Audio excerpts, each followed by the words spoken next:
Temos dado alguns passos e temos entrado em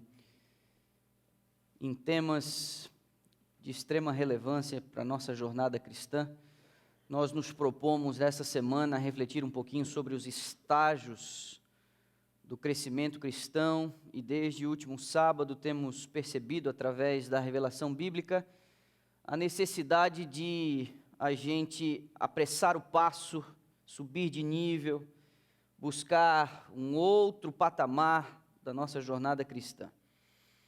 E o tema de hoje é de extrema sensibilidade diante da urgência do tempo em que nós estamos vivendo, diante de uma busca pela compreensão da vontade de Deus para a vida dos seus filhos, daqueles que são chamados pelo nome de cristãos. E hoje nós nos propomos a responder algumas perguntas relacionadas à perfeição e à santidade.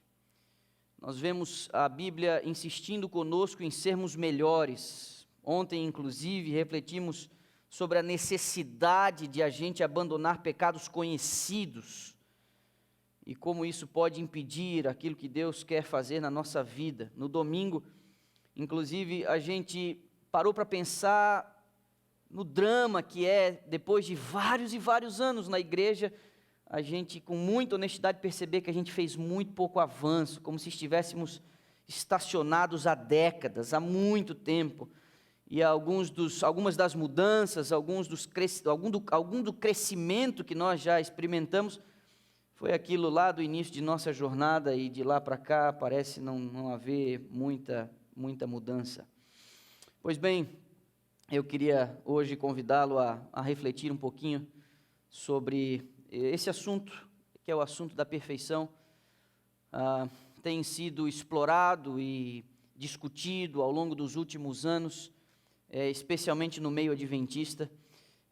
Eu quero dizer a você que, ao contrário dos outros dias, que nós temos terminado por volta de 9h, e assim nós faremos até o final da semana, hoje eu vou pedir um pouquinho sua paciência, nós vamos precisar gastar um pouquinho mais de tempo. Esse é um tema que, para falar a verdade, nós deveríamos fazer em mais de uma oportunidade, mas eu vou tentar aqui, eu tenho tentado sintetizar de um jeito para que eu não sacrifique a linha de raciocínio, mas ao mesmo tempo consiga fazer num tempo razoável.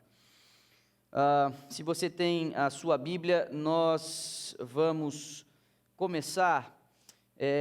Você pode fazer uma checagem dos textos. Essa primeira sessão nós vamos usar muitos textos da Bíblia, mas para ganhar tempo eu os coloquei na projeção. Mas se você tem sua Bíblia, você pode fazer uma checagem, quem sabe a sua versão é um pouquinho da minha, que eu adotei quando coloquei os textos ali, então a gente vai dentro dessa dinâmica. Mas eu queria que você tivesse a certeza de que, se precisar de um rascunho da mensagem de hoje, os textos, se perdeu alguma coisa, nós podemos fazer isso chegar a você com facilidade, sem problema nenhum, ok? O nosso ponto de partida é a conceituação de pecado, e hoje vai soar um pouquinho quase como uma sala de aula. Vou fazer as coisas num tom um pouco diferente do que costumo fazer. A mensagem de hoje tem um perfil um pouco diferente do que eu costumo adotar, ok? A primeira coisa que a gente precisa compreender é a conceituação de pecado. Pecado são duas coisas, e a primeira coisa que o pecado pecado é um ato. Segundo a primeira carta de João, capítulo 3, verso 4, pecado, e essa é a definição clássica, pecado é a transgressão da lei. Isso tem que ver com uma atitude, um gesto, uma ação da minha parte. E isso pode ser evidenciado, isso pode ser percebido pelas pessoas, por mim mesmo, pelo ambiente onde a minha ação é praticada. Segundo Tiago, capítulo 4, verso 17, o pecado ele pode ser não somente um ato, mas uma negligência. Eu peco quando faço uma coisa errada, mas eu também posso pecar deixando de fazer uma coisa certa. Aquele, pois, que sabe fazer o bem e não o faz, comete pecado. Isso está dentro do conceito de pecado. Uma terceira definição é o apóstolo Paulo quem traz no capítulo 14, verso 23 de Romanos: tudo que não provém da fé é pecado. E eu vou dizer para você, a gente atua muito pelas nossas próprias forças, destituindo Deus de sua posição, agindo sem fé. E aqui nós temos, já de cara, três perspectivas diferentes do que é pecado. É o que eu faço de ruim, é o que eu deixo de fazer de bom, e é quando eu faço por mim mesmo, destituído de fé. Mas, segundo Mateus 5, verso 28, naquela sessão do Sermão da Montanha, que mais tarde nós vamos explorar um pouco mais à frente desse texto, Jesus diz assim: qualquer que olhar para uma mulher para desejá-la, já cometeu adultério com ela no seu coração. Pecado é o que eu faço de ruim, pecado é o que eu deixo de fazer de bom, pecado é o que eu faço que não provém da fé, e pecado também é aquilo que eu desejo fazer de ruim, mas não faço às vezes por falta de oportunidade. Percebe? E eu vou dizer para você, isso aqui não é quase uma fotografia da nossa vida? A gente faz coisa ruim ou não faz? A gente deixa de fazer coisa boa ou não deixa? A gente faz coisas que não é pela fé ou não faz? A gente às vezes deseja coisa que não presta, sim ou não? Sejamos honestos, isso é um retrato da gente. Mas pecado não são apenas atos que estão ligados a isso daqui, ou intenções, atos não praticados por falta de oportunidade. Pecado também é uma condição, e agora eu trouxe a você uma coletânea de textos, porque estes textos não estão ligados a uma atitude, ou uma negligência, ou um desejo. Estes textos estão ligados a uma condição, um estado em que nos encontramos. 1 Reis 8,46 diz assim: quando pecarem contra ti, falando ali de um texto, onde se sugere orar a Deus e ir ao templo, pois não há homem que não peque. Há aqui quase como uma nota de explicação, dizendo o seguinte: eles vão ter que falar contigo, eles vão ter que te pedir perdão, eles vão ter que voltar a sua face para esse lugar, eles vão ter que vir a esse templo, e olha, quando eles pecarem contra ti, aí o autor do livro de Reis acha por bem botar ali uma vírgula, e antes de ele continuar, porque não há homem que não peque, é o estado da raça humana. Jó 14,4, quem da imundícia poderá tirar coisa pura? E aí ele mesmo responde: ninguém, falando do estado do homem, da condição humana. Salmo 51, verso 5, clássico texto de Davi, naquele salmo em que ele confessa o seu pecado: eu nasci na iniquidade e em pecado me concebeu a minha mãe, nós viemos com defeito de fábrica. E a gente continua, Salmo 143, verso 2, à tua vista não há justo nenhum vivente. Provérbios 20, verso 9, quem pode dizer: purifiquei o meu coração, limpo estou do meu pecado? Salomão está lá refletindo de tão ruim que a gente é. Quem que vai se atrever a dizer um negócio desse? Purifiquei o meu coração, limpo estou do meu pecado. Eclesiastes 7, 20, o mesmo Salomão: não há homem justo sobre a terra que faça o bem e que não peque. Todos estes textos nos trazem a ideia do conceito da universalidade do pecado. Jeremias 17, 9, esse você conhece também: o coração é enganoso, mais do que todas as coisas, e desesperadamente corrupto. Mateus 15, 19, porque do coração procedem maus desígnios, homicídios, adultérios, prostituição, furtos, falsos testemunhos, blasfêmias. É o próprio Jesus falando da origem dos nossos problemas. É um problema de causa, é um problema de fonte. Estamos poluídos na fonte. Romanos 3, 23, todos pecaram e carecem da glória de Deus. Romanos 5,12, assim como por um só homem entrou o pecado no mundo, e pelo pecado a morte, assim também a morte passou a todos os homens. Por quê? Porque todos pecaram. Romanos 8,8, os que estão na carne não podem agradar a Deus. 1 Coríntios 15, 22, em Adão todos morrem.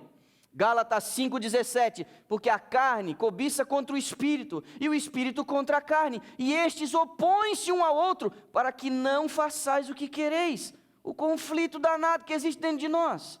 1 João 1, verso 8, se dissermos que não temos pecado nenhum, a nós mesmos nos enganamos, e a verdade não está em nós. Essa condição pecaminosa, universal, da raça humana, constitui evidência de que por natureza a gente tende para o mal e não para o bem.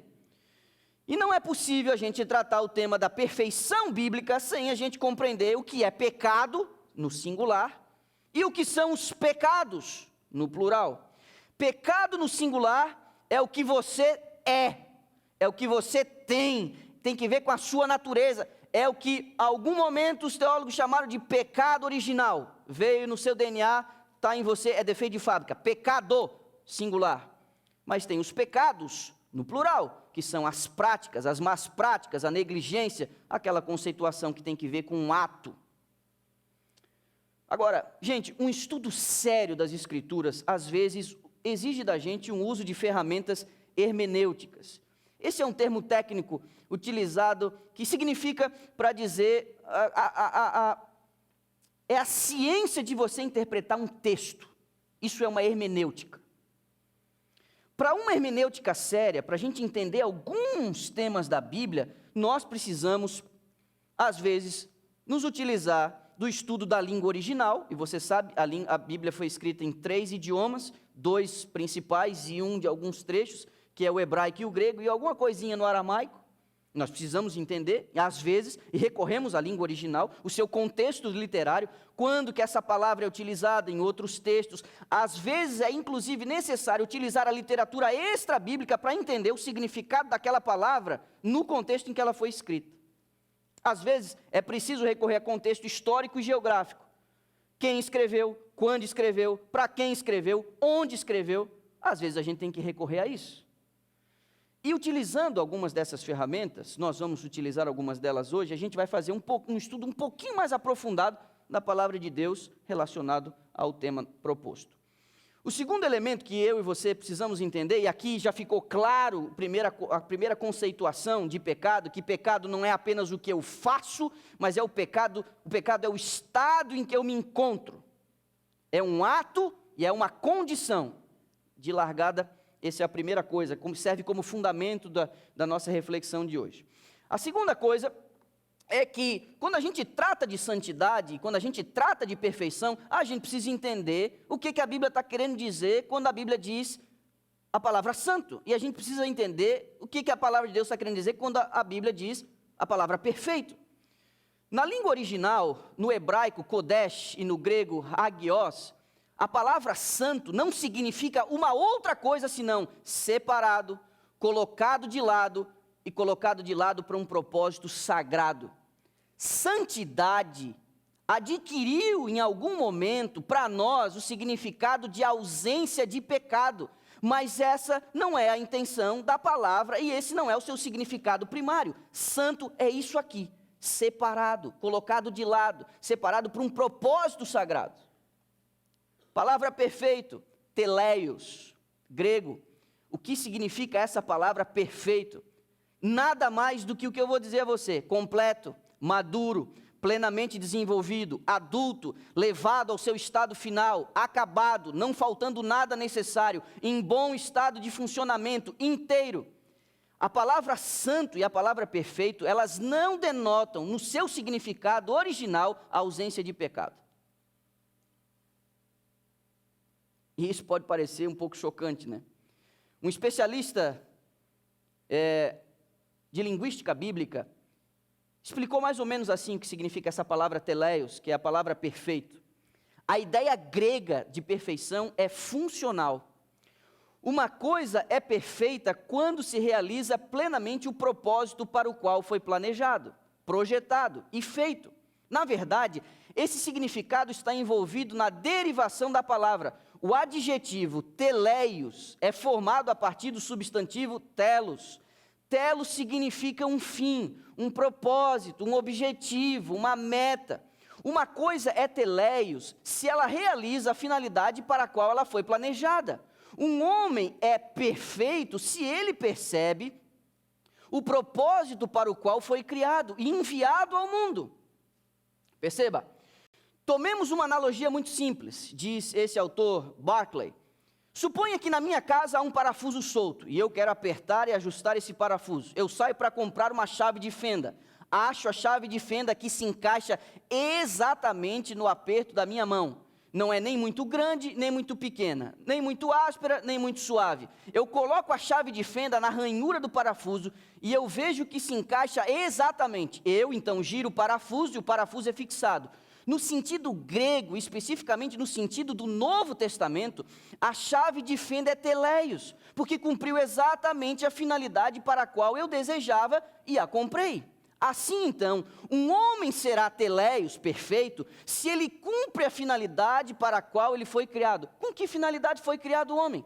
A Bíblia não deixa em dúvida quanto a isso.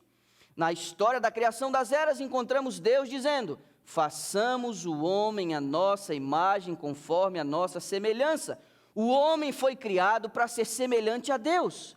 A característica de Deus é esta benevolência universal, este agir invicto, esta constante busca do bem supremo de cada homem. A grande característica de Deus é o amor ao santo e ao pecador igualmente. Não importa o que os homens fazem a Ele, Deus procura nada a não ser o bem mais elevado deles. Isso é o que significa a palavra perfeito. Num outro dicionário, alguém diz: pode haver naturalmente uma perfeição relativa, por exemplo, da criança como uma criança comparada à do homem. O cristão deve estar sempre em movimento para frente, rumo à perfeição. Afinal de contas, então, aquele texto, e agora eu vou pedir para que você abra a sua Bíblia lá, Mateus capítulo 5. Esse é o texto que tem causado muita controvérsia e tem sido utilizado como verso áureo daqueles que defendem uma vitória moral absoluta sobre o pecado. Mas a gente deve entender o que Jesus estava dizendo aqui. Mateus capítulo 5, verso 48 diz: portanto, sede vós, que diz a tua Bíblia? Perfeitos, como perfeito é o vosso Pai celeste. Era sobre vencer o pecado de forma absoluta que Jesus estava falando aqui. Entenda, esse texto pertence ao Sermão da Montanha. O seu contexto são os versos 43 em diante. Se você observar aí, você vai perceber que há uma divisão na maioria das Bíblias. E aí deve estar ali assim, do amor ao próximo. Aí na outra sessão anterior, do 38 a 42, diz da vingança. Do 33 ao 37, do juramento. Você percebe que existem vários blocos. Este bloco, na qual pertence o verso 48, vai do 43 em diante.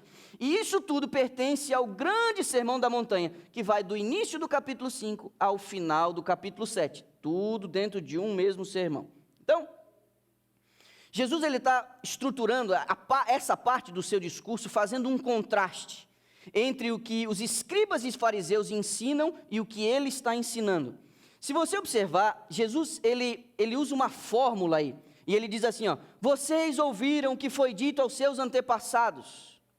Olha o verso 43, ouviste o que foi dito, percebe? Olha o verso 38, ouviste o que foi dito. Verso 33, também ouviste o que foi dito aos antigos. Essa fórmula utilizada por Jesus é utilizada para ele se referir à tradição, que não tem necessariamente a ver com a vontade revelada de Deus. Era o que eles ensinavam como tradição. Eram as interpretações adaptadas às vontades e preferências deles mesmos. Por exemplo, no caso do divórcio, que aqui, e Jesus, ao tratar do caso do divórcio, ele diz que só existe um caso viável e aceitável diante de Deus para o divórcio. Um caso só, é o adultério. Mas as tradições aqui da carta de divórcio, inclusive dava direito a essas coisinhas que eles tinham inventado. Um homem podia, se a mulher queimasse a comida, por exemplo, ele já era um motivo justo para ele dar carta de divórcio. Essa é uma das razões. Existem outras assim, né? No caso aqui de ajudar os pais, que era uma obrigação pelo 5º mandamento, eles tinham inventado um negócio na tradição que era o seguinte, para não ajudar os pais, eles diziam o seguinte, não, meu dinheiro vai para o templo. E aí quando eles diziam assim, o meu dinheiro vai para o templo, eles não eram obrigados a ajudar os pais que estavam em necessidade. só que esse dinheiro que ia para o templo só ia depois que eles morressem. Ou seja, eles tinham a chance de viver a vida inteira usufruindo de um benefício, sem ajudar os pais, na desculpa de empregar o dinheiro em coisas sagradas. Então agora Jesus, ele está dizendo o seguinte: ouviste o que foi dito. Aí ele fala, olha, eles dizem assim, mas eu porém vos digo. Porque quando Jesus está falando da vontade revelada de Deus, ele não diz isso aqui, ouviste o que foi dito aos antepassados. Ele usa uma outra fórmula. Quando ele se refere às escrituras, ele diz, está escrito. Não tem de lido nas escrituras. Não dizem as escrituras que... Essa é a fórmula. Quando ele pega o que era a vontade revelada, essa é a fórmula. Mas, quando ele se refere à tradição, é assim, ouviste o que foi dito. E agora ele está fazendo um contraste. O ensino dos rabinos, dos escribas e dos fariseus, com o seu ensino. Como um mestre rabi, ele agora mostra e revela a vontade de Deus. Então, Jesus exorta a sua audiência. Se a vossa justiça não exceder a dos escribas e fariseus, ele dá 6 exemplos. 6 exemplos para fazer um contraste, para apontar um ideal, um propósito da verdadeira religião. E o 6º exemplo que ele dá é o amor, que está dos versos 43 até o verso 48. Então, no verso 43 ele diz, ouviste o que foi dito, ame o próximo e odeie o inimigo. Mas eu lhes digo, verso 44, ame o inimigo e ore por quem te persegue. Fantástico, não? Desafiador. Ele tinha introduzido no início da sessão, eu não vim mudar a lei, você lembra disso? Ele falou, até que a terra e o céu passem, nenhum tio será mudado. Ele não muda nada, ele não muda nada. Antes ele amplia o conceito da obediência, quando ele leva a sua audiência ao território das intenções e estabelece Deus como o modelo a ser seguido. E ele oferece 3 razões para a gente amar o inimigo e orar para quem persegue a gente. A primeira está no verso 44. Quando a gente ama o inimigo, a gente mostra que a gente é filho de Deus. Verso 44. É a evidência da nossa relação com Deus. Ela se torna legítima. Por quê? Porque amar o inimigo, amar o amigo, isso qualquer um faz. Só que no verso 45, a segunda razão é que ele diz que quando Deus manda o sol sobre bons e maus, ele está dizendo que o amor de Deus é irrestrito, o amor de Deus não está ligado a quem merece e quem não merece. E ele está propondo à sua audiência de que o nosso amor pelas pessoas não deve ser oferecido para quem merece, deve ser oferecido para quem merece e para quem não merece. E aí, sim, agora, no verso 46 e 47, é onde ele sustenta que amar quem nos ama é humano demais, é fácil demais. Amar os inimigos é migrar para o nível do divino. Aí a gente cumpre o propósito da nossa existência de sermos semelhantes a Ele. Aí é que no verso 48 ele diz, portanto, essa conjunção introduz o verso 48. Ser perfeito como Deus é amar como Deus ama. Como Deus ama? Deus ama quem merece e quem não merece. O texto não admite uma outra interpretação.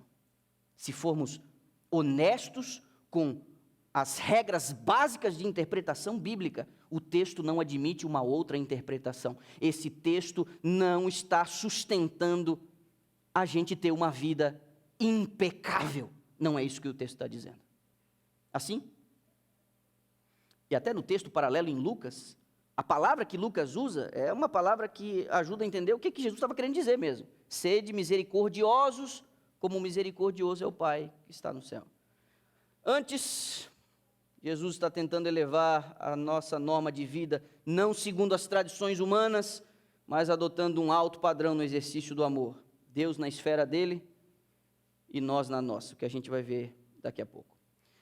Esse foi o segundo ponto da nossa reflexão aqui de hoje. Conceituamos pecado, conceituamos santidade, perfeição, entendemos que esse texto está falando exatamente do exercício do amor e do plano que Deus tem de nos assemelharmos a Ele, amando inclusive quem não merece. Agora a gente avança. A terceira coisa tem que ver com a natureza humana, porque se a gente não entender como é a natureza humana, nós não vamos compreender direito o que Deus está querendo da nossa vida.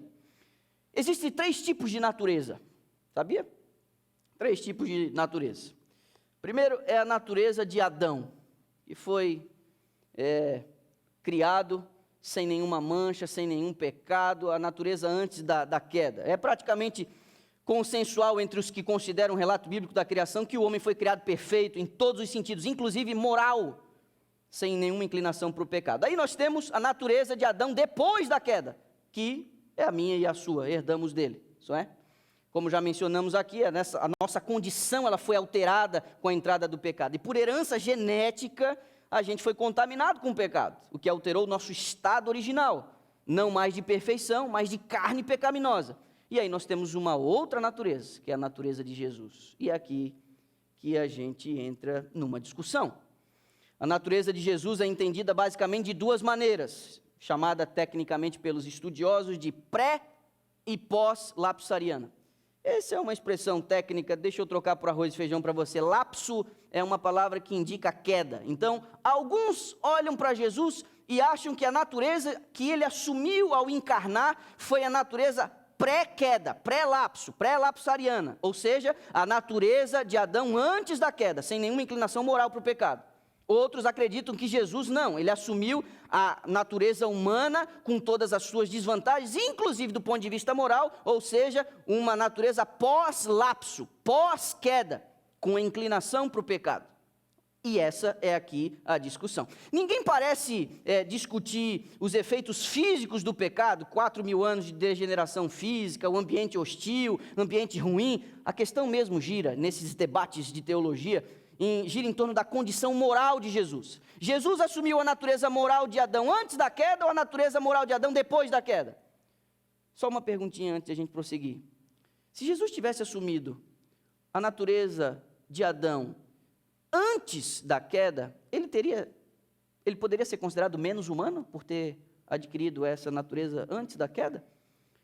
Aqueles que condicionam a humanidade de Jesus a um estado moral decaído, é o mesmo dizer que Adão, antes da queda, não era tão humano assim. Sim, Adão era plenamente humano antes de ter caído. Ele mudou seu estado com a escolha que fez, com a queda, com a entrada do pecado. Então, condicionar a humanidade de Jesus, entendendo que ele teria que assumir a natureza caída, não parece ser muito lógico, porque Adão era humano mesmo antes da sua queda. Agora, deixa eu dizer a você, existe uma coletânea de textos que têm sido utilizados para ir na direção de que Jesus assumiu uma natureza humana afetada moralmente pelo pecado, e nós vamos disponibilizar esses textos no app da igreja, para aqueles que querem ler e estudar um pouquinho mais, a gente vai disponibilizar isso lá. Nós não temos, obviamente, como explorar tudo aqui, e nem vamos colocar todos esses textos lá, porque há uma infinidade deles, mas vamos colocar eles lá. A importância de a gente considerar esse assunto é que toda teologia perfeccionista, que defende a ideia de que nós podemos vencer absolutamente o pecado do ponto de vista moral, e com a nossa natureza, tudo isso depende de um ponto básico de partida: Jesus era exatamente como nós. E aí tem um teólogo chamado Adams, que construiu todo esse edifício dessa teologia seguindo a seguinte lógica: Jesus era como nós, então nós podemos ser como ele.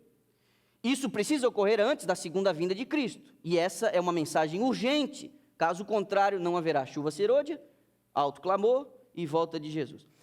Eu confesso para você, eu realmente entendo por que essa preocupação toda. Nós, como adventistas, sentimos um grande desconforto pela aparente demora de Cristo, e a gente acha que pode haver alguma culpa que precisa ser resolvida. Um outro teólogo contemporâneo de Ellen White, chamado A.T. Jones, que deu uma significativa contribuição ao assunto da justificação pela fé em 1888, poucos anos depois, 7 anos depois, em 1895, numa reunião da Associação Geral, ele disse o seguinte: em sua natureza humana, Jesus, não havia nele uma única partícula de diferença entre ele e nós.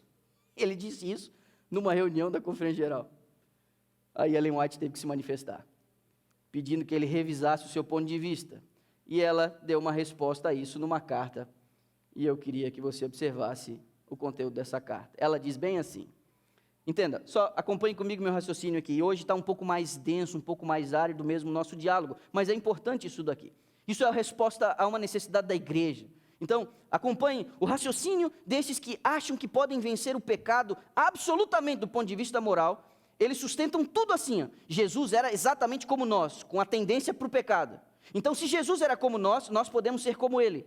Enquanto nós não formos como Ele, Deus não vai cumprir as suas promessas, não vai descer com poder, não vai ser dada a chuva serôdia, e a obra não vai ser terminada.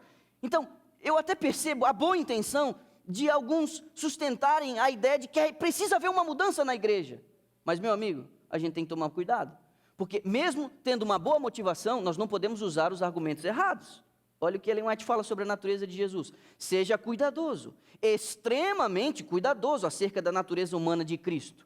Não o apresente às pessoas como um homem com propensão para o pecado. Ele é o segundo Adão. O primeiro Adão foi criado como um ser puro, sem pecado, sem a mancha do pecado sobre ele. Ele era a imagem de Deus. Ele podia cair, e realmente caiu em transgressão. Por causa do pecado, sua posteridade nasceu com propensões inerentes à desobediência. Esse é o presente grego, aqui estamos nós, todos filhos de Adão. Mas Jesus Cristo era o unigênito Filho de Deus. Só uma pausa aqui. Eu não acho que seja à toa a senhora White ter usado a palavra unigênito, que não quer dizer único gerado, mas único de sua espécie. Nenhum igual a ele. Ele tomou sobre si a natureza humana, ele foi tentado em todos os pontos como a natureza humana é tentada. Ele poderia ter pecado, ele poderia ter caído, mas nem por um momento havia nele uma propensão pecaminosa. Essa é uma carta que ela manda exatamente depois dessa reunião e daquelas declarações equivocadas de A.T. Jones. Ela diz em outro momento: a encarnação de Cristo sempre tem sido e sempre permanecerá um mistério. O que está revelado é para nós e para os nossos filhos, mas que cada ser humano seja advertido o terreno de fazer a Cristo completamente humano, tal como um de nós mesmos, porque isto, meu irmão, não pode ser. Ele é um irmão em nossas fraquezas, mas não em possuir idênticas paixões. Como impecável, sua natureza recuava do mal. E aqui está a referência. Devemos lembrar que nossos próprios caminhos não são perfeitos, cometemos repetidamente erros. Ninguém, senão Jesus, que diz aí, é perfeito. E aqui, Cristo não possuía a mesma deslealdade pecaminosa, corrupta e decaída que nós possuímos, pois então ele não poderia ser um sacrifício perfeito. O raciocínio é lógico. A própria experiência de Jesus com a tentação é entendida de forma equivocada por essa corrente de pensamento e essa teologia perfeccionista. Eles, ao dizerem, ele foi tentado em todas as coisas como nós. Mas pensa aqui comigo uma coisa. De que forma poderia ele ser tentado em todas as coisas, exatamente como nós o somos? Obviamente a expressão em todas as coisas não significa que ele enfrentou tentações idênticas àquelas que nós enfrentamos hoje. Aí você diz: como não, pastor? É o que a Bíblia está dizendo. Em tudo foi tentado, como nós, mas sem pecado. Meu irmão, Jesus era homem ou mulher? Homem ou mulher? Então como é que ele foi tentado como as mulheres são? Porque são diferentes. Ou você acha que realmente homem e mulher são iguais? Ele não foi mulher. Com quantos anos Jesus morreu? 33. Ele não sabe o que é ter os problemas com 50 anos de idade e nem enfrenta as tentações de um idoso. E outra coisa, ele não foi rico também, não teve um monte de dinheiro. Como é que ele ia poder ser tentado com a conta bancária cheia de dinheiro? Outra, ele não viveu no século 21 e ele também não tinha smartphone. Ele não tem como, mesmo que ele tivesse 1 milhão de vidas, não poderia cobrir todas as nuances do que é viver nesse planeta, como um ser humano aqui. A questão básica a todas as tentações é a questão de sujeitar-se ou não à vontade de Deus. Nos sucessivos encontros que Jesus manteve com a tentação, ele sempre demonstrou a sua mais completa sujeição a Deus. Através da contínua dependência em relação ao divino poder, ele resistiu às mais ferozes tentações, mesmo sendo ele plenamente humano. Ele foi tentado em tentações carnais, não foi tentado em tentações carnais, porque não havia eco na natureza moralmente dele, porque era perfeita. As tentações de Jesus consistiam em quê? Obedecer a Deus, seguir a própria agenda, agir independentemente do Pai, abusar das promessas de Deus, renunciar sua lealdade a Deus, é em essência em todas as coisas, mas não em cada uma das minúcias da vida. Agora, se ele não tivesse tido a possibilidade de pecar, ele não teria sido humano e nem poderia constituir um exemplo para a gente. Sim, de fato, Jesus assumiu a natureza humana com todas as obrigações, inclusive a possibilidade de ser subjugado pela tentação. E essa possibilidade era real. Observe, pretendem muitos que era impossível Cristo ser vencido pela tentação. Nesse caso, ele não teria sido colocado na posição de Adão. Não poderia haver obtido a vitória que aquele deixara de ganhar. Tomou a natureza humana, diz ela, com a possibilidade de ceder à tentação. A vida de Jesus estava em harmonia com Deus. Enquanto criança, pensava e falava como criança, mas nenhum traço de pecado desfigurava nele a imagem divina. Não ficou, no entanto, isento de tentação. Era-lhe necessário estar sempre em guarda, a fim de conservar sua pureza, diz a revelação. Como eu já mencionei, você pode conferir páginas e páginas desse tema. No app da igreja a gente vai colocar vários outros desses textos para você poder aprofundar o seu conhecimento no tema. Mas eu queria ir com você até a carta de Paulo aos Romanos para a gente desatar esse nó de uma vez por todas. Romanos capítulo 7, o final do capítulo 7, e depois nós vamos entrar no capítulo 8. Como você nos últimos meses já deve ter percebido, as nossas reflexões de hoje aqui, elas estão seguindo um ritmo um pouco diferente, não é? Mas às vezes é assim, é papel do pregador não apenas exortar a igreja, admoestar a igreja, motivar a igreja, mas ensinar a igreja. E hoje, o nosso encontro aqui, ele tem uma conotação praticamente de sala de aula. Agora, o que tem ocorrido com uma certa frequência é que os escritos de Ellen White têm sido utilizados mais do que a Bíblia. Você pode encontrar uma infinidade de palestras aí de gente em chácaras e auditórios e igrejas alugadas, e você tem aí 2, 3 horas às vezes de palestra e um slide em cima do outro, um slide em cima do outro. Eu hoje, conscientemente, estou baseando os meus argumentos mais na Bíblia do que no Espírito de Profecia. E alguns têm feito uso de algumas declarações de Ellen White, selecionando porções conclusivas, ocultando algumas partes que vão numa direção contrária, e eles têm feito muita gente boa, que confia na fonte, porque afinal de contas é o Espírito de Profecia, mas eles acabam não respeitando as regras básicas da interpretação do texto, nem no uso da Bíblia e nem no uso do Espírito de Profecia. Por favor, antes de irmos ao contexto do capítulo 7, eu queria ler o texto básico aqui para você. E com isso a gente vai desatar esse nó. Romanos 8, verso é o 3. Diz assim o apóstolo: porquanto o que for impossível à lei, no que estava enferma pela carne, isso Deus fez enviando o seu próprio Filho, em semelhança de carne pecaminosa, e no tocante ao pecado, e com efeito condenou Deus na carne o pecado. A palavra semelhança utilizada por Paulo aqui é a palavra homoioma. Ela ocorre 6 vezes no Novo Testamento. Essa palavra semelhante não é igual. A palavra semelhante é similar na aparência, não totalmente idêntico. No íntimo havia diferença. Agora, observe o capítulo 7, a partir do verso 14, porque é aqui que a gente tem o contexto. Eu selecionei aqui, e você pode conferir no telão e na sua Bíblia ao mesmo tempo. Paulo está falando do drama. Ele já havia entendido qual era a vontade de Deus para a vida dele, e agora ele faz uma reflexão sobre a vida dele, e aí no verso 14 ele diz assim: eu sou carnal. No verso 17 ele diz: o pecado que habita em mim. No verso 18 ele fala: não habita em mim bem algum. No verso 20, o pecado que habita em mim. No verso 21, o mal reside em mim. No verso 23, prisioneiro da lei do pecado nos membros. Aí, depois desse drama todo, o crente, por mais que ele queira, ele não consegue por causa da sua natureza pecaminosa.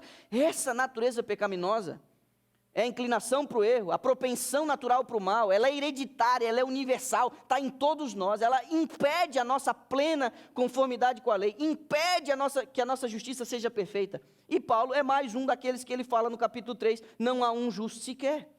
Agora, ele está dizendo, o que é impossível na carne, o que é impossível na carne, ele diz, o que for impossível, Deus fez enviando Jesus. Mas, você percebe? Olha o verso 23 do capítulo 8. Nesse drama todo de ele que não consegue, aí ele diz, a carne está enferma. Então Jesus foi enviado em semelhança de carne pecaminosa. Em semelhança, não igual. E aí Paulo diz assim, verso 23, e não somente ela, mas também nós, que temos as primícias do Espírito, igualmente gememos em nosso íntimo, aguardando a adoção de filhos, e o quê? O que diz aí a tua Bíblia? E a redenção do nosso corpo, esse corpo que está enfermo, esse corpo que está enfermo, e a palavra corpo e carne aqui, uma expressão utilizada para explicar o que de fato aconteceu com a gente, é a nossa condição. Por isso que Cristo não pôde vir numa condição idêntica à nossa. Por isso Paulo está dizendo, ele veio em semelhança de carne pecaminosa, porque se ele tivesse vindo igual a nós, ele faria parte do problema. O que era impossível pela lei, Deus resolveu enviando Jesus em semelhança. Agora, como eu disse, se a carne de Cristo fosse enferma, teria sido impossível para ele como é para nós. E essa mesma palavra, semelhança, é utilizada para falar sobre morte e ressurreição, e o paralelo semelhante ao que acontece no batismo, e ninguém discute essa palavra lá. Mas aqui parece que para defender a ideia de que Jesus tinha que ser totalmente igual a nós, idêntico a nós, mais um texto é sacrificado. O texto de Romanos 8, verso 3, não admite uma outra interpretação. Jesus não era idêntico a mim e a você. Totalmente humano, mas não idêntico a mim e a você, na condição moral decaída. A gente tem que tomar cuidado, meu irmão. Porque quando a gente estuda uma doutrina, se a gente isolar o texto do seu contexto, a gente ignora referências, a gente pode cair numa verdadeira confusão. E tem assuntos realmente que a gente precisa recorrer a essas ferramentas. Lei e graça, estado do homem na morte, e o assunto da santidade é um desses. Nós precisamos estudar a Bíblia seriamente, respeitando as ferramentas da interpretação. Agora, um outro texto, é o mesmo Paulo, Filipenses capítulo 3. Olha só. Filipenses capítulo 3.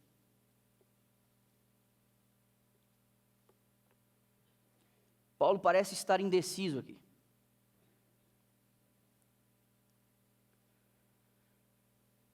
Nós vamos ler 2 versos, o 12 e o 15. Repare, olha o que ele está dizendo. Não que eu tenha já recebido ou tenha já obtido, o que diz a tua Bíblia? O que diz a tua Bíblia? Obtido a perfeição. Paulo está dizendo, olha, não que eu já tenha chegado lá, mas uma coisa eu faço. Eu prossigo para conquistar aquilo para o que também eu fui conquistado por Cristo Jesus. De acordo com o verso 12, a minha pergunta, responde para mim. Paulo era perfeito ou não? De acordo com o verso 12. Perfeito ou não, Paulo era? Tá, agora vamos ao 15, parece que ele está com dúvida. Todos, pois, que somos, que diz aí a tua Bíblia? Perfeitos. Tenhamos este sentimento. E se porventura pensais, de outro modo também isto Deus vos esclarecerá. De acordo com o verso 15, Paulo era perfeito ou não era? De acordo com o verso 15. Não é pegadinha. De acordo com o verso 15, ele era perfeito ou não era? Ele era, porque ele diz assim, ó, todos pois que somos, ele está se incluindo. Mas no verso 12 ele diz, não que eu já seja perfeito. Agora no verso, olha, todos nós que somos perfeitos. A pergunta, Paulo precisa decidir, ele é ou não é perfeito? Porque uma hora ele diz que é, outra hora ele diz que não é. E nesse caso, a gente não pode nem achar que é uma questão cronológica. Por exemplo, aqui num texto ele está dizendo da condição dele antes da conversão, e aqui ele está falando depois da conversão. Não, nesse caso aqui, ele está falando numa mesma carta, para uma mesma audiência, na mesma hora, e ele diz duas coisas completamente diferentes. Meu irmão, como que ele pode ser e não ser ao mesmo tempo? Ellen White também às vezes parece ir em direções opostas em alguns dos seus textos. Por quê? Porque uma coisa é você vencer o pecado, a outra coisa é você se tornar impecável.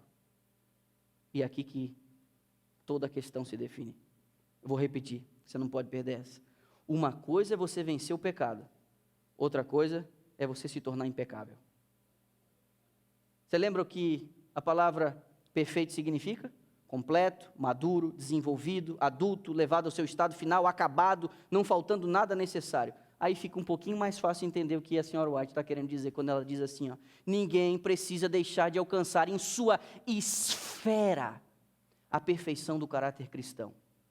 Por meio de sua humanidade consumada por uma vida de constante resistência ao mal, que com a cooperação da divindade podem os seres humanos alcançar nesta vida a perfeição de caráter. Olha, eu não vou nem passar para a próxima tela, mas aqui assim, ó, dependendo do seu ponto de partida, dependendo do seu conceito já pré-estabelecido na sua mente, você pode ir em duas direções opostas, aqui nessa mesma tela.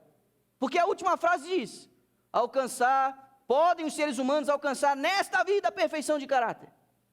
Só que aí lá no começo ela diz, ninguém precisa deixar de alcançar em sua esfera a perfeição do caráter cristão.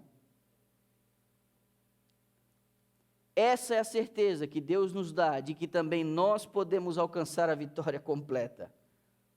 Ele nos diz que sejamos perfeitos como Ele o é, da mesma maneira. Cumpre-nos ser centros de luz e bênção para o nosso pequeno círculo, da mesma maneira que Ele o é para o universo. Cristo é nosso modelo, o perfeito e santo exemplo que nos é dado seguir. Não podemos nunca igualar o modelo, mas podemos imitá-lo e nos assemelharmos a ele segundo a nossa capacidade.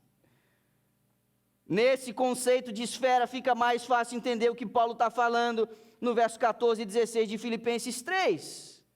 Prossigo para o alvo, para o prêmio da soberana vocação em Cristo Jesus. Todavia, andemos de acordo com o que já alcançamos. Trocando por arroz e feijão. Não pare, meu irmão. Continue marchando. Continue avançando. Agora, por que tem tanta confusão em relação a esse assunto? Eu tenho meus palpites. Eu concordo com o pastor Wilson Paroski, quando ele diz que a escatologia adventista nos torna vulneráveis à doutrina do perfeccionismo. Sabe por quê?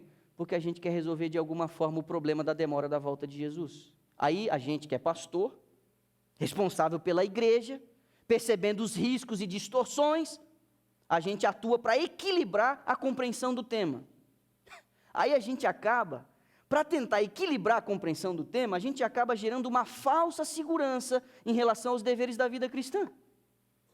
É mais fácil acusar quem está defendendo esse tipo de ideia de fanático, que querem fazer a coisa certa e a permanecer na mesma, do jeito que está, bancando o equilibrado. Aí a gente polariza a igreja. Do lado de lá, os fanáticos. Do lado de cá, quem vai com essa vidinha medíocre, que não faz nenhum esforço para vencer seus defeitos, os equilibrados. E aí, às vezes, a gente assume o púlpito, que para tentar eliminar as distorções teológicas de um lado, a gente cria a sensação na igreja de que assim, ó, você nunca vai conseguir ser perfeito. Aí o pecador volta para casa, anestesiado, dizendo, ufa, ai, minha vida não precisa ser tão difícil assim. Meu amigo, alguém recentemente falou para minha esposa, eu prefiro ir com esse grupo, falando da corrente perfeccionista, a levar o meu cristianismo com a barriga de qualquer jeito e acabar apostatando. Mas quem disse que você precisa escolher entre uma coisa e outra?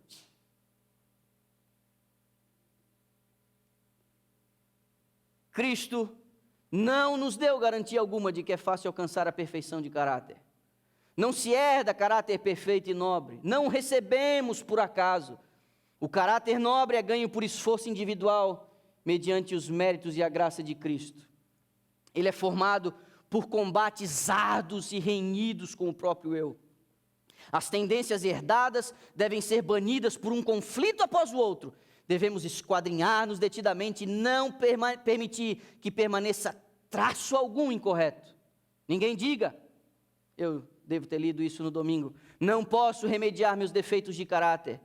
Se chegares a essa decisão, certamente deixareis de alcançar a vida eterna. A impossibilidade está em nossa própria vontade. Se não quiserdes, não vencereis. A dificuldade real vem da corrupção de um coração não santificado e da involuntariedade de se submeter à direção de Deus. Olha aqui que eu vou te dizer uma coisa muito séria, meu irmão. Nós não podemos nos esconder atrás da glorificação para manter uma vida cheia de vontade própria, ignorando os nossos deveres e nutrindo defeitos que já deveriam ter sido vencidos. Por quê? Porque é só no abrir e piscar de olhos, é só na glorificação. É nosso dever vencer o pecado, a carne e todas as suas paixões, mas isso não significa alcançar a impecabilidade. Mas então, que pecado é esse que a gente é exortado a vencer? Parece que o Senhor está se contradizendo. O Senhor está dizendo que a gente não vai ser perfeito, mas ao mesmo tempo o Senhor está dizendo que a gente tem que vencer o pecado. A Bíblia utiliza diferentes palavras para identificar diferentes significados. Isso, se a gente não levar em conta, pode afetar o nosso entendimento sobre o assunto. E eu já mostrei isso aqui para vocês em algum outro momento, e hoje me vejo forçado aqui de novo. São praticamente dois grupos de pecado que a Bíblia traz. A gente pode classificar como pecados voluntários e involuntários. O primeiro é esse aqui, mais considerado como a ação de quem erra o alvo, quem não cumpre o seu dever. É a palavra que normalmente está traduzida na sua Bíblia como pecado. Aí tem o outro, que é o engano. Isso tem que ver com a involuntariedade. Você nem sabe que está fazendo uma coisa errada. É pecado também. Aí tem a iniquidade. Essa tem que ver com a distorsão moral, a perversidade, a culpa. Isso tem que ver com a natureza. Não é ato, não é ato. As duas primeiras palavras, iatá e remiá, são atos. Atos. Um na tentativa de fazer certo faz errado. Aquele conflito que Paulo está falando no capítulo 7 e 8. O outro tem que ver com a involuntariedade. Você não tem noção que aquilo é errado. Mas o terceiro, a iniquidade, aí não, aí tem que ver com a condição. É quem você é. E o último, esse último é que vai tirar as pessoas do céu. É o pechar, é a rebelião, é o abandono de Deus. É o pecado voluntário, é quando você sabe o que você tem que fazer, mas você decide não fazer, porque a sua vontade reina, porque o seu desejo é a sua prioridade, o seu sonho, o seu pequeno reino, o seu projeto, e isso é que determina o rumo da sua vida. E você, como a mulher de Ló, levanta o punho em rebeldia contra Deus, se rebelando contra a vontade dele. Esse pecado vai tirar as pessoas do céu. A nossa natureza nos impede de a gente alcançar o que só será possível para os vivos naquele momento do abrir e piscar de olhos. Paulo disse, nós estamos gemendo, até que seja resgatado o nosso corpo mortal. E mais tarde ele vai falar, quando que isso acontece? É no abrir e piscar de olhos, é na glorificação. Mas a glorificação, meu irmão, ouça o que vou lhe dizer, a glorificação está guardada para aqueles que tiverem experimentado a santidade, para aqueles que nasceram de novo, que nós vamos ver na sexta-feira. A questão é que nós estamos aleijados, a nossa carne está enferma. A gente precisa ser aperfeiçoado no amor. E o que era impossível na carne, Deus tornou possível através de seu Filho, que em semelhança de carne pecaminosa, afetado, mas não contaminado, como disse o doutor Amin Rodô, venceu para nos dar a vitória. Agora, dá para entender, e com isso eu quero terminar. Dá para entender o que Davi está querendo dizer no Salmo 19. Agora sim. Porque nessa classificação de pecado, que tem que ver com ato, que tem que ver com eu não sei que era errado, o que tem que ver com a minha condição, a minha distorção moral e a minha rebeldia, agora dá para entender o que Davi está dizendo no Salmo 19. Eu quero que você abra lá, mas eu fiz questão de colocar em 4 parágrafos distintos os versos 12 e 13, e fiz questão de projetar ali, porque este verso, e meus cumprimentos ao Grêniville, que me ajudou nas últimas semanas a montar aqui a linha de raciocínio dessa mensagem, me cedendo textos, resultado de pesquisas, de estudos que ele teve nos últimos anos. Este texto, ele fecha com chave de ouro, como se todos os argumentos aqui utilizados, que servem como a sustentação, aqui fica o drama evidente, o drama evidente do que é ser perfeito e ao mesmo tempo jamais conseguir alcançar um estado de impecabilidade. Aí o salmista diz, quem pode discernir os próprios erros? Esta palavra que ele usa aqui é a palavra para distorção moral, é a palavra que ele usa para indicar a natureza e a condição pecaminosa dele. E ele faz a pergunta: quem pode discernir a sua própria condição? Aí, duas versões diferentes eu coloquei aqui, para que você pudesse ter um vislumbre um pouco ampliado. Purifica-me, diz umas versões, outras versões diz: absolve-me dos que desconheço, dos que me são ocultos. Porque, amigos, tem coisas hoje na sua vida que a sua consciência não te acusa. Tem práticas hoje que você está bem com elas, não te acusa. Mas na medida em que você vai entrando no território de Deus, na medida em que você vai avançando na luz, não é que, puxa vida, agora eu vou descobrir que algumas coisas que eu gostava estavam erradas. Não, meu amigo, isso é um pensamento de uma natureza completamente distorcida. Quanto mais a gente conhece Deus não está colocando a gente em fria, dizendo o seguinte: agora eu vou revelar para você que aquilo que você gostava, você não pode mais. Não. Deus quer colocar você numa outra esfera, para você experimentar uma outra condição. Isso não é uma desvantagem para você. E aí, Davi está dizendo: tem coisa que eu não sei, tem coisa que me são ocultas, tem coisa que eu desconheço. Aí ele está dizendo: purifica-me destes também. Aí ele fala: também guarda o teu servo dos pecados intencionais, que eles não me dominem. Estes pecados intencionais, aí ele fala: então eu vou ser íntegro. A palavra que ele usa é a palavra perfeito, a mesma que a gente tem trabalhado até aqui. Então eu vou ser íntegro, então eu vou ser perfeito, inocente de grande transgressão. Que transgressão é essa? É o pecado da rebeldia, o pecado da voluntariedade. Essas são as palavras que são traduzidas para o português, a gente não consegue pegar, mas estão ali. Ele está falando dos dois tipos de pecado: do pecado que ele não tem consciência, da sua condição, e da rebeldia. E ele está dizendo: por favor, me purifica, me absolve. E também, o ideal de Davi é ser perfeito. Mas que sentido é esse? A isenção de pecado? Não, isso é impossível. Isso, nessa carne, nesse corpo, é impossível. É seu dever vencer os pecados conhecidos, voluntários. É seu dever alinhar-se à vontade de Deus. É seu dever avançar no desenvolvimento cristão. E nisso consiste a perfeição. Um cristão maduro, perfeito, é alguém que desenvolveu a sua capacidade de amar a semelhança de Deus. Esse é o estágio mais elevado da fé. Sua frequência à igreja é importante, mas não determina a sua santidade.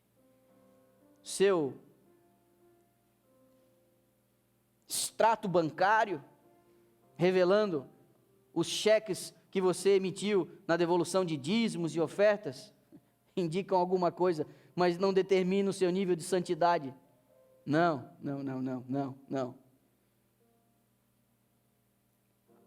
Você é mais santo e mais perfeito na medida em que consegue amar quem não merece. Oh Deus, tem misericórdia de nós. Esse processo é marcado por lutas. É o agir de Deus em nós.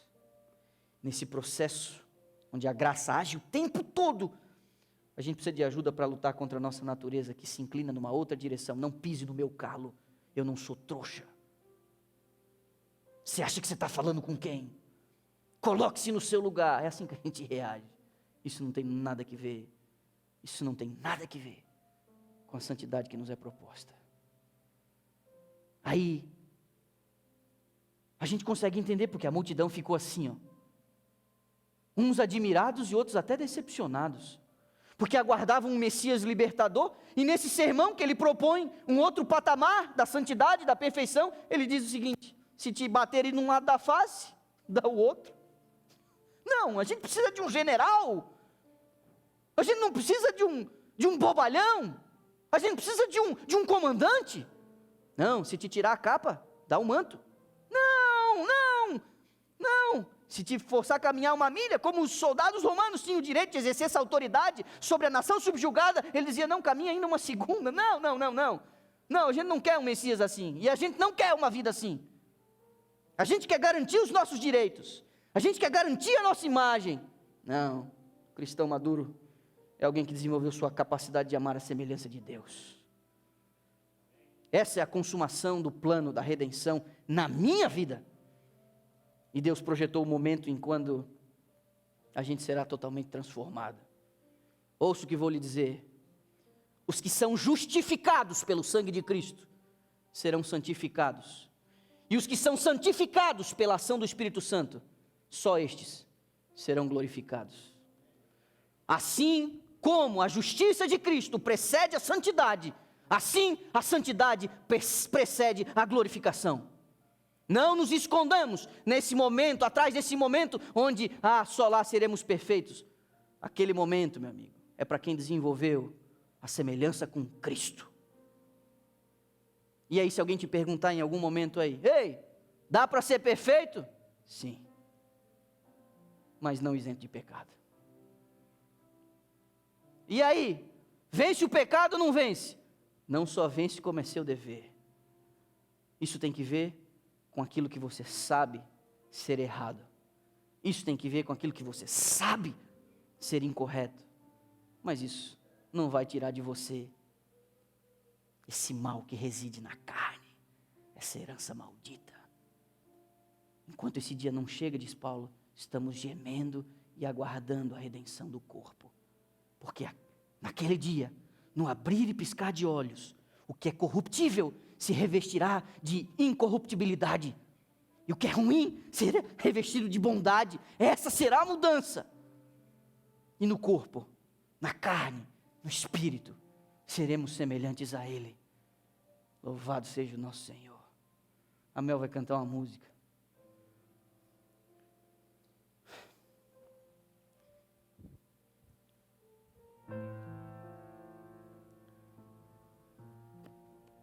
É muito difícil amar quem não merece. É muito difícil. Eu não sei você, mas é muito difícil.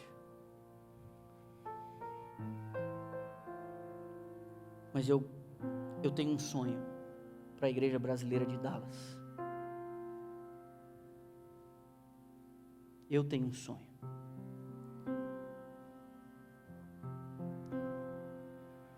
Ok, alguns dos meus sonhos têm que ver com a ampliação de alguns espaços, a modernização de alguns ambientes, a melhora de algumas práticas. Sim, eu tenho uns sonhos do ponto de vista estético, patrimonial, mas esse não é o meu verdadeiro sonho. Não. Meu sonho é que sejamos conhecidos como uma comunidade que ama. Uma comunidade que ama. E ama quem não merece. Ama porque temos que amar. Você tem dificuldade de amar? Às vezes essa dificuldade aparece até dentro de casa, né? Às vezes a gente é inclinado a gostar mais do filho que é mais obediente, não é? É mais fácil estar de bem com o cônjuge quando ele faz a nossa vontade, não é? Mas quando está de mau humor, a gente, não é? Na igreja também, né? Tem uns que são meio chatinhos, não são? Ficam aí falando umas coisas pra gente que a gente não gosta, às vezes não cumprimenta, às vezes fala um negócio, critica alguém da família, disseram um negócio numa comissão de nomeações, não convidaram para o casamento, tem uns negócios assim, não é?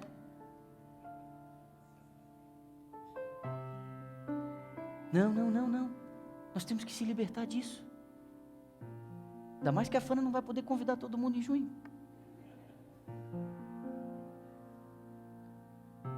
Não, nós temos que nos amar. Nós temos que nos amar. Esse é o ideal. Esse é o ideal. Quantos gostariam de dizer essa noite, Senhor, me ajuda a amar. Me ajuda a amar. Amar quem te ama é moleza, o pagão também consegue. Amar quem não merece, isso é o plano divino. É outro patamar. Isso é avançar no estágio do crescimento cristão. Enquanto a Mel canta, se você tem esse desejo, eu não vou deixar de fazer esse convite. De você vir aqui à frente e dizer, depois desse estudo bíblico, depois desse negócio todo, me perdoe, eu estou 10, 15 minutos acima do meu tempo, mas eu não queria perder a chance de você chegar aqui e reconhecer, eu tenho dificuldade, eu preciso de ajuda. Já pensou se essa fosse a regra áurea entre nós? Como seriam as nossas reuniões? Como seriam os nossos planos? Como seriam os nossos ajuntamentos? Como seria o amor, a regra áurea? O princípio que rege cada uma das nossas iniciativas, ações e reações. Amar, amar, amar. Se você precisa de ajuda, e eu preciso, já estou em pé e já estou decidido. Enquanto ela canta, você pode vir aqui, eu quero orar com você ao final.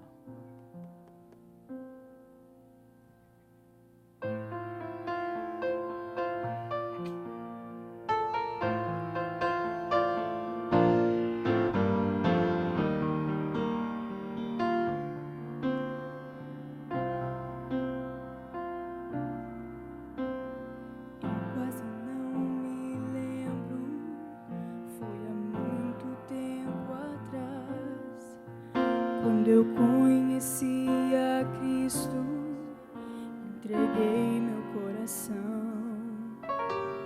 Com Deus em minha vida, pensei achar só paz. Passei por duras provas e eu achei que era o fim. Milagres não vivia, nem saída ou solução. Eu me lembro quantas vezes minha fé vacilou, mas o amor de Deus mostrou-me a certeza de vencer. E hoje sei que Cristo é o caminho que sempre seguirei.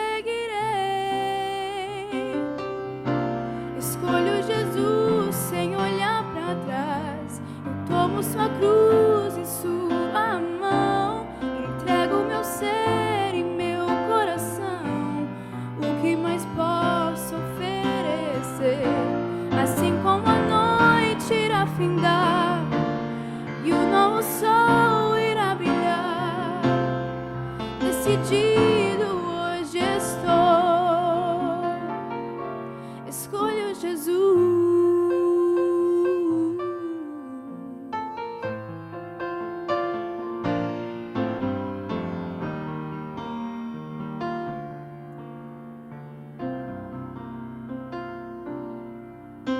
Eu temo confessar a maneira que vivi.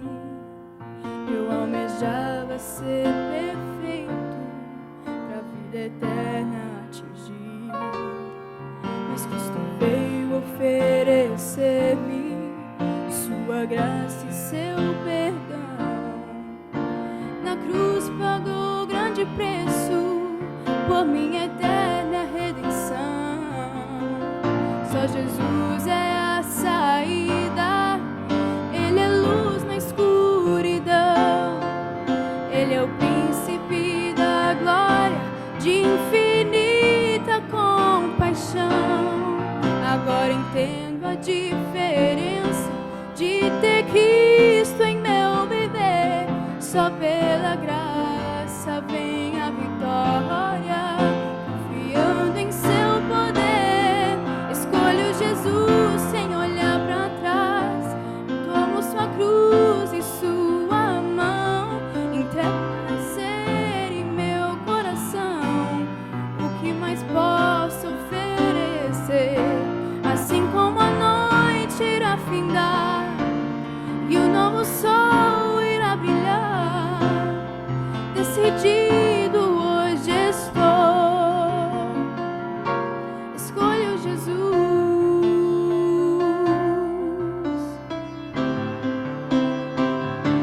Escolho Jesus sem olhar para trás. Eu tomo sua cruz e sua mão. Entrego meu ser e meu coração. O que mais posso oferecer? Assim como a noite irá findar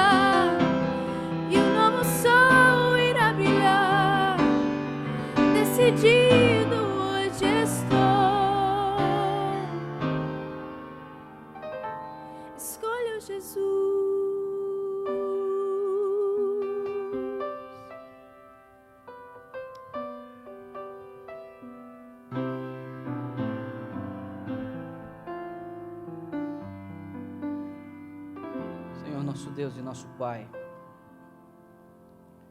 a Tua proposta para a nossa vida e para a nossa existência é muito elevada. Segundo a nossa própria força, os nossos próprios esforços, jamais cumpriremos o Teu propósito. Mas dentro das nossas limitações, conhecendo as nossas fraquezas, Teu Filho veio. Teu Filho veio para tornar possível elevar o nosso estado à Tua semelhança. Teu Filho veio para nos convencer de nossas falhas, buscando um patamar mais elevado para a nossa existência. Teu Filho veio mostrar o caminho. Teu Filho, o sacrifício dele, sua humilhação é o Teu argumento para nos levar a reconhecer nossas falhas, buscando, Pai, a santidade, sem a qual ninguém poderá ver a Deus. Os que foram justificados serão santificados, e os que foram santificados serão por fim glorificados. E a gente tem que parar de adiar, a gente tem que parar de brincar com a nossa própria vida, e com o tempo de graça que nos é concedido.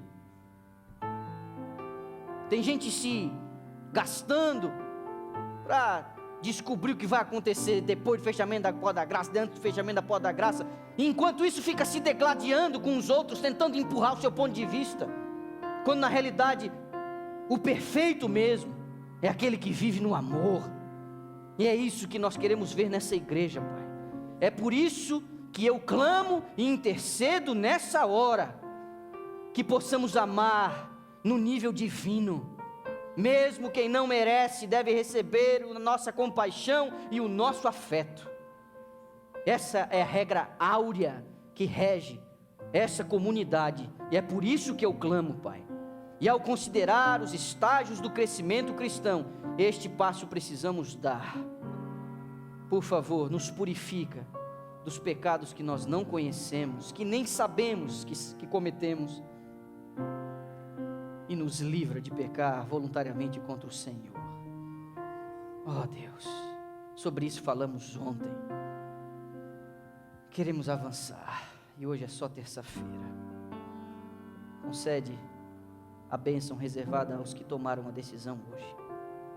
Implanta neles, Pai, uma centelha do Teu amor, para que o Teu amor transborde através do nosso coração, para a Tua glória, Senhor.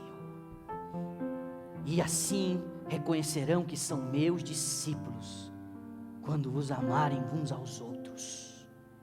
Oh Deus, que sejamos reconhecidos como Teus, e que o Senhor seja reconhecido entre nós. Ouve a nossa oração e nos leva em Tua paz.